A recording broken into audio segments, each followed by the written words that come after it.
think we're live. I feel, no, it's saying it's still starting. I feel like this happens every week where on the replay, I'm actually sitting here talking to you, but it is not showing me as live yet. So I'm just going to wait. Now it is saying we're live. If I was there the whole time, don't mind me. Facebook and I just have, we just have a slow start to how we're going to put this. But how are you all doing? Let me pull this up in the group.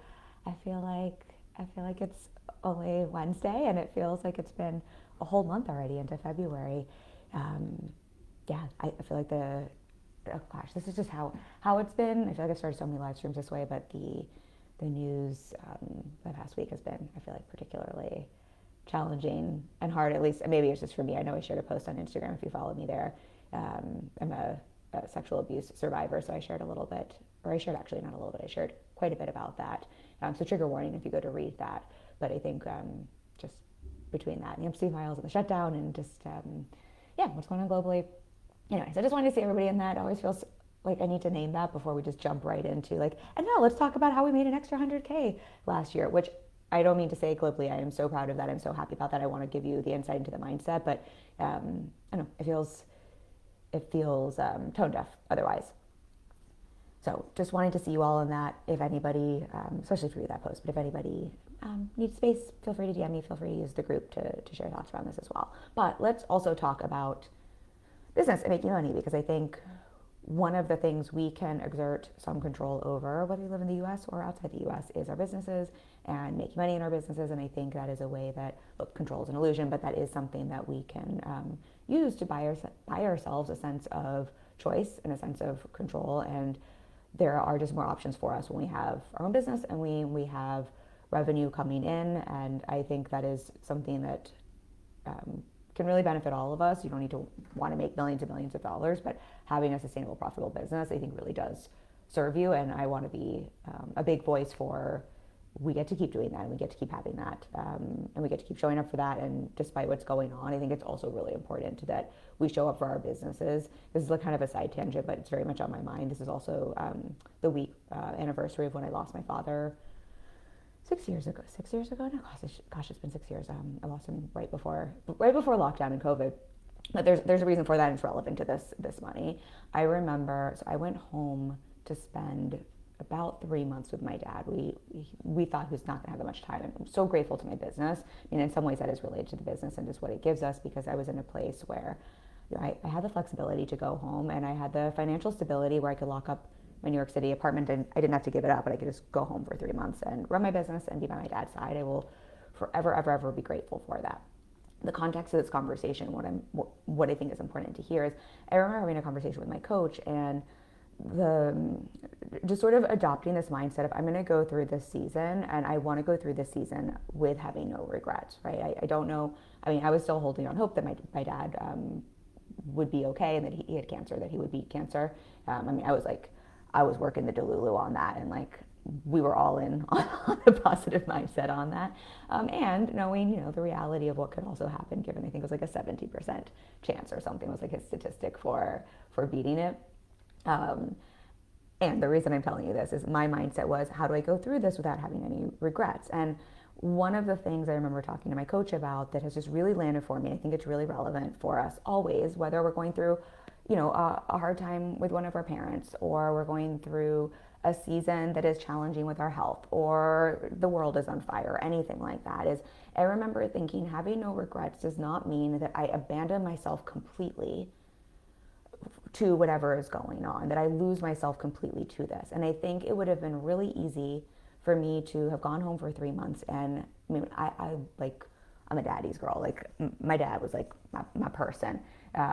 It would have been really easy for me to lose myself in that for 3 months, and just to be like, you know what? I don't want to have any regrets. Fuck the business. Fuck my clients. Like, we only get like this time together. Let me just lose myself in this, and then lose myself in the grief afterwards. And really, the way I took it as, I'm going to regret that, right? I will regret if I don't go home. I will regret if I don't make the most of this time with my father. I will regret, just like if I hadn't for the however many years before that. What was I, 39? 39 years before that, right? I will regret that. But I will also regret if I burn down my business. I will also regret if I stop showing up for my clients and their investment. I will also regret if I lose myself completely to this. That is something I will absolutely also regret. And so it was a very helpful mindset for me in a particularly challenging emotional time. It's not the mindset we're talking about today, but it just feels really relevant before we get into that. and I think about that now, right? I think a lot, it's really easy for us to lose ourselves in what's going on. I think it's very important for us to be aware. I wish I had been more of an advocate 10 years ago. And I think it is important for us to, I mean, my goal is every day I want to have at least one action that I am taking, that I can take, politically or as an advocate.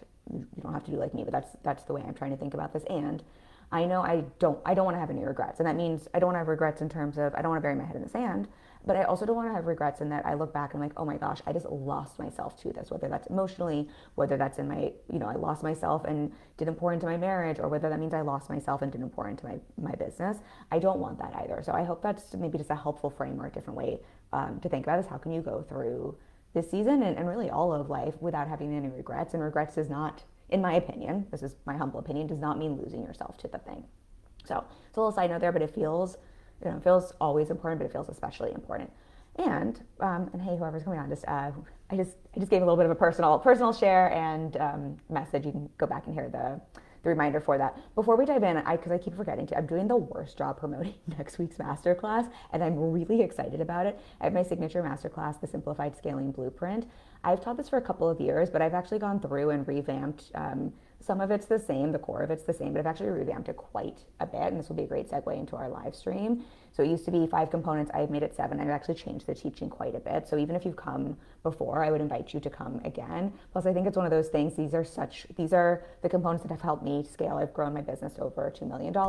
We added $100K in additional revenue to my multi-six-figure revenue last year with an 80% profit margin. So these are the same things that I've used in my own business to scale one-on-one, but I have many clients who don't have a one-on-one model who have courses and group programs and masterminds, and these are the same principles and components I'm coaching them through to scale to 400K, 700K, $1 million in business. I would love to have you come. It's completely free. That will be next week. I'll drop a link for that.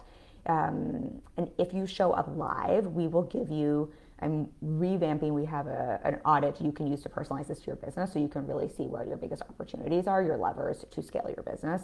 It's not quite the same as having a one-on-one coaching call with me, but it'll give you a little bit of that, like how do I take what we're doing and kind of apply this to my business so I can see where my biggest opportunities are. So I'd love to have you join me. Okay, so let's talk about what I want to talk about this week. So in many ways, it's related to everything we're talking about. What is that mindset shift, right? To speaking to the importance of mindset and not losing ourselves. That helped me make 100K last year in additional revenue. So I'll give you the walkthrough of that and then close the year with a 52K cash month, which for me, I think my highest before that was 44K, 41K. I think that's something like that. So that was the biggest cash month we've had, and that was with all one-on-one, and that was in December. So on Instagram, if you follow me, I've been doing a series demystifying what I focus on to bring in that additional revenue. And one of the things I shared, I think I shared this on the podcast as well, is one of the things I did was really, I stopped focusing on self-perceived problems. I mean, I obviously coach, I learned this from my coach in terms of being able to spot and identify the right problem in your business as the number one thing we need to be able to do as business owners to grow and scale. I still did that, but what I really noticed is how much I create problems that aren't there and worry about things that aren't true and create a problem. So I stopped focusing on that. And so I shared all about this, but I don't feel like I've unpacked that and really talked about what I focus on instead. And that's what I want to dive into. I know this is like a long-winded intro into this live stream today, but this feels like such an important conversation. I feel like this mindset shift is fascinating to me because I really didn't change my strategy last year. I didn't add on a new offer. I work a full week, but I worked less than I have in previous years. I definitely didn't add on a new strategy. We definitely refined things, but I didn't add on anything new. And 100K in additional revenue is quite significant. Of course, that has a lot to do with how my clients are doing and the state of the industry as well, because I have a revenue sharing model. But it's because I have a revenue share model and because I, can't just like make 500K extra from like selling a course or something like that. I think it's actually quite significant to see. So I don't know if this is relevant or helpful, but if I go through my revenue in the years in business, I think my first 6-figure year was 2019. 2020, I think was 225K. 2021, I think was 365, something like that. Then, what was it, 2021, 2022, because I was like right, like pop of COVID was so we kind of stabilized at 325K. So like that's where my business has stabilized. Then the following 2 years after that, so 2023 and 2024, I dropped to just under 300K. I think it was about 265 and 285, something like that. K. So 265, and then we added about 20K in 2024. So part of that had to do with like big changes in the industry, right? And kind of adapting to that and kind of having to pivot back up. And then last year we ended at 381, 385K, if that's helpful. I feel like I don't love sharing those numbers, not because I don't want people to know the numbers, but I feel like it kind of doesn't really matter what people's top line revenue is.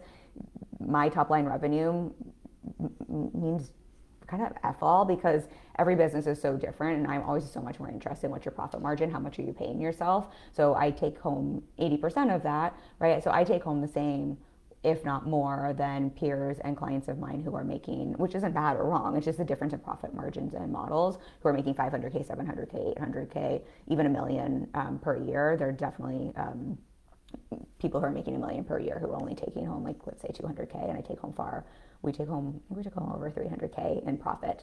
So again, I don't love those, because I think it almost gets us focused on the wrong part of the conversation, but I know it's helpful for people to hear. And the reason I share that as well is we did have those 2 years. So there were, just to also see numbers, like revenue is not a straight line. Like that is a normal thing to have happen. However, I think it's really interesting that I increased my revenue by about 100K for 3 or 4 years in a row. We kind of stabilized. It dipped a little bit, which I think makes sense with changes in the industry. It went up a little bit, but it didn't go up another 100K for 2 years. And I think the reason for that is I think when my revenue dipped because the industry changes happen, I think my nervous system freaked the F out.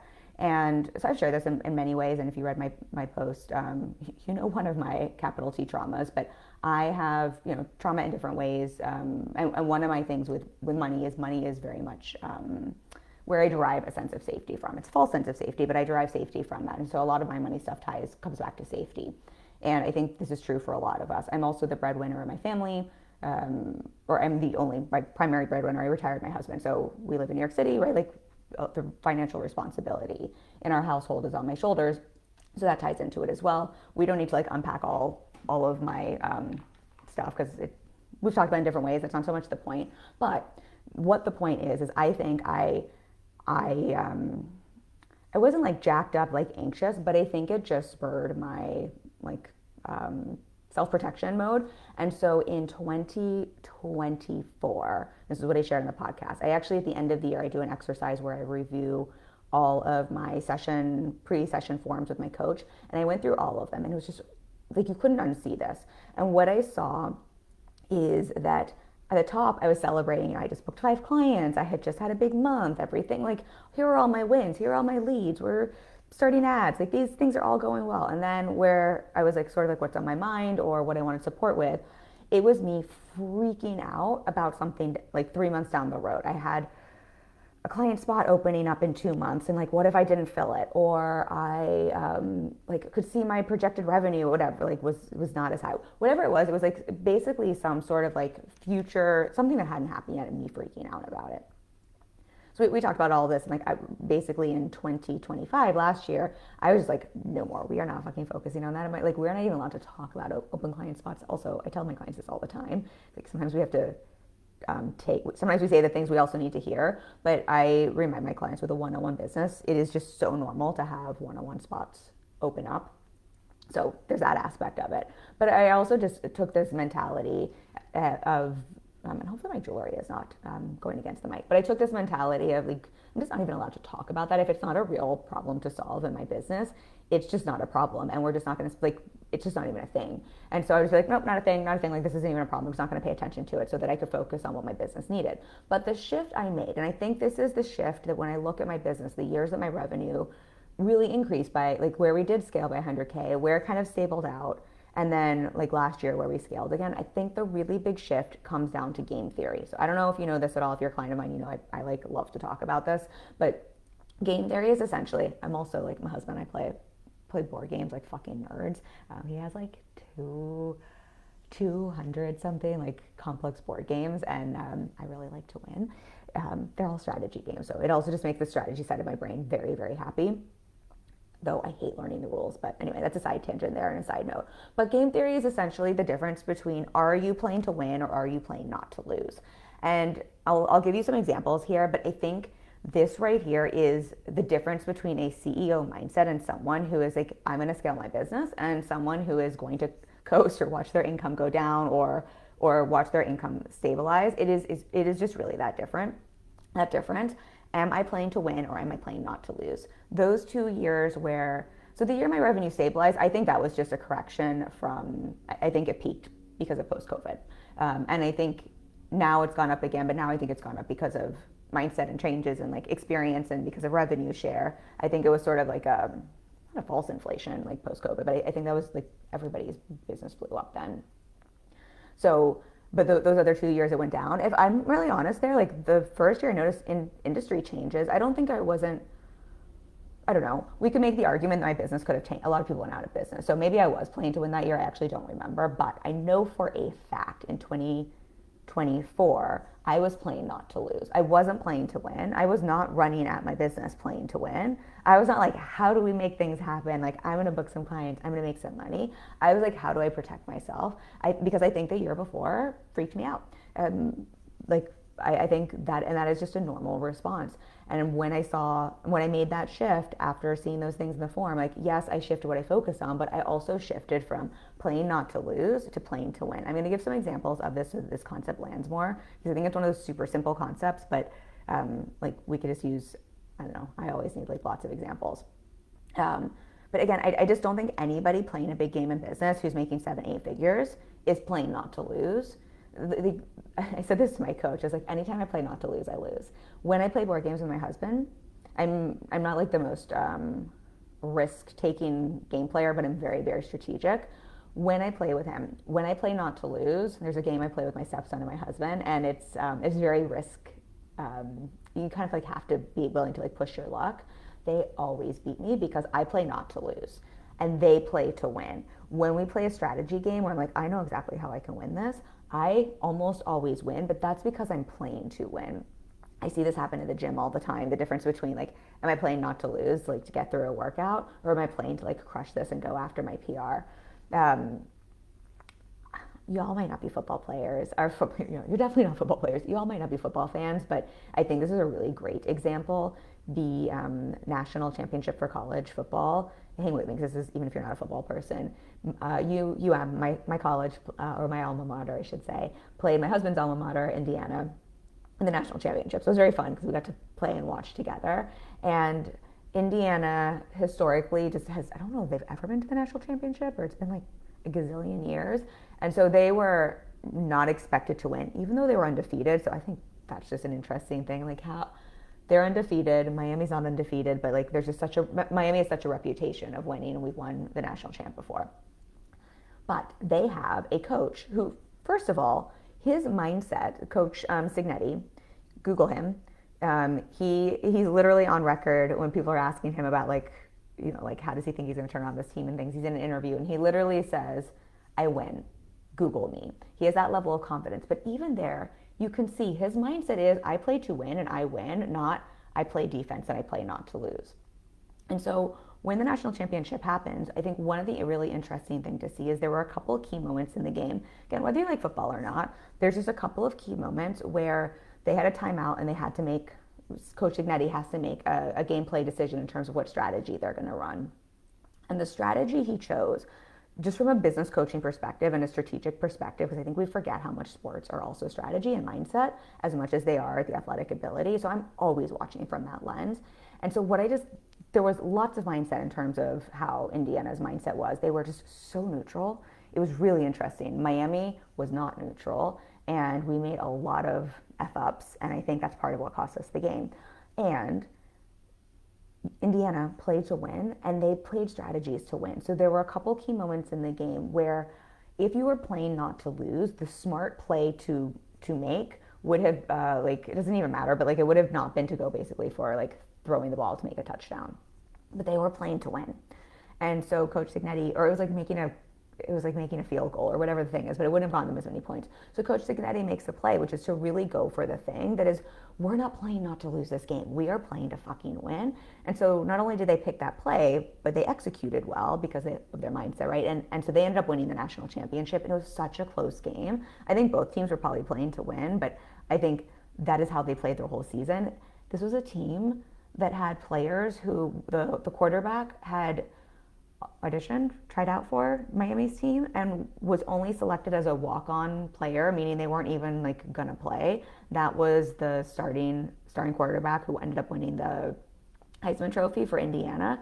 So like this is a team of players that like were never like other teams didn't even want them, and they went on undefeated and won the national championship. And again, multiple factors there, but one of those is that mindset of they just played to win instead of playing not to lose. And so it's the difference between playing offense versus playing defense. And I think I talk about this with my clients all the time. So often we have like a hiccup, we have a scare like I did, right? And it makes sense, right? It often comes back to things that have nothing to do with business.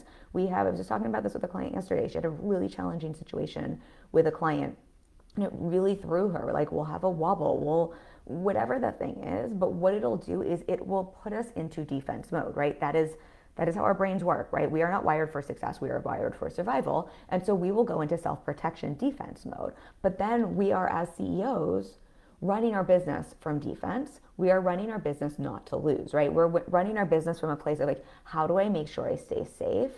And that is a very, very, very challenging place to scale your business from, instead of saying and creating some safety, right? And saying, no. My job here is not to play defense. It's not to see how do we not lose, because if I play not to lose, I'm basically guaranteeing I'm not going to make big enough plays, big enough risks, big enough bets. I'm not going to go after things in a big enough way. I'm actually guaranteeing I probably am going to lose.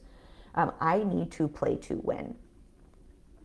Claire says, oh, sorry, I don't like, Claire, I'm so sorry. My Facebook interface like shows me messages so late. Claire says, hi, winner chicken dinner, such a great mindset shift. Winner chicken dinner, in fact, and true. Oh my gosh, words is so true. So nice to see you here as well. So I'm glad to know that landed. So I think it's one of those things I just see this everywhere in my life. I think another place, just, the football game makes sense, but I think with our financial investments, this is another place I really see this, the difference between, and I'm not a financial advisor, like all of the, I don't know, all of the like legal context there. Don't take financial advice from me. This is not financial advice. And what I see when I make my investments in terms of building wealth is I can make investments in a way where I play not to lose, or I can make investments in a way where I play to win. And I think it is really tough to build true wealth and to have your money be leveraged and to work for you, to have your assets work for you if you're playing not to lose. And I think that's where like we just play it safe. So I talk about this. I love Robert Kiyosaki, who's the author of Rich Dad, Poor Dad. His quote, which is, saving is for losers. And I have savings accounts. We have lots of money liquid. I have a business savings account. I have a personal savings account. Savings is not bad. That is not what Robert Kiyosaki means. I've shared this on other live streams before, but what he means is saving is great to a certain point. And then after that, because savings does not yield a very high interest rate, right, you start to actually lose money, especially when you measure it against what that money will make if you put it into the market, right? If you play to win. I think I did this on a podcast episode, so I won't rehash it here. I think it's a pretty recent podcast episode about money if you want to listen to that. But I actually ran the numbers. If you took, I think it was like $10,000, and the difference between if you stuck it in savings or if you put it into investments, or just like a very average investment, like over time, what the difference is in terms of what your end number is. It's wild how vastly different it is. I should have pulled it up for this live stream, but I didn't. So go listen to that podcast or just go Google it. I mean, it is wild. But that's a really great example of, am I playing not to lose, right? I want to make sure I'm so safe. This used to be me. I used to be so bad at investing because again, so much of my money stuff is around safety, for all sorts of reasons, right? I've always had to provide for myself. I had an ex blow all of my money on hookers and blow, like all sorts of different things. So like I have just always very much been like, if I have money, I am safe, and I can make my own rules, and I can take care of myself, and I can leave a bad toxic situation. But because of that, my old money patterns would be like, I was great at savings. I moved to New York City with 80K. I don't know. I paid a year's rent up front. That was from like waiting tables, which sounds great on paper, except for that was money that was me playing not to lose because I was just squirreling it away in savings. What I've really shifted now is with my money, I play to win. And so, yeah, we have some money in savings. I probably, for my nervous system, have more than we need to in savings, but I play to win. I'm playing to win to build wealth, which means I'm putting in the stock market. I am making some risky investments because I know going back to the beginning of our conversation and not having regrets, what we were talking about there, and not losing ourselves in things. I know from a conversation I've had with people who have a lot of wealth, this might have been a conversation with my coach, but anyway, people who have built a lot of wealth, they don't ever look back and think, man, like that one stock I made lost me some money. They go back and think, man, I never made a bet on that one stock that could have made me a lot of money, right? Like that's the regret they have. This is a conversation I have with my stepson all the time. He's got a big decision around school. And it's all the same pattern, which is I don't regret things that I've gone after, right? I don't regret the things I've tried to win at and lost at. I regret the things I didn't go after because I was playing it safe and trying not to lose. And so it's the same in the stock market. It's the same with your business. It's the same with not having regrets. And I really think if that's a mindset you can play with and get your head around, that can make such a shift for you in business, with your finances, with how you approach your marketing, with how you approach your team, with how you approach the way you support your clients, with how you approach your sales, with how you approach your launches. So I'm going to wrap this up so it's not too long, because I think this is a pretty simple concept. But if you have questions, drop them in the comments for me. If you want to pick up this conversation around scaling, talk more about the mindset, but also the practical components that are going to allow you to scale to 250K years and above, I would love to have you join me next week for the Simplified Scaling Blueprint. It will not be in the Facebook group.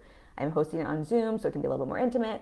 I made some fancy slides for you. I will carve out half an hour after the class so we can do a little bit of Q&A. Think of it like a live free group coaching experience. If you show up live, you'll not only get that playbook so you can audit your business to find those levers, those opportunities, but you will also be able to have some one-on-one in a group, but be able to have that time to have your questions answered. So I'd love to have you. It's completely free. I will drop a link for that.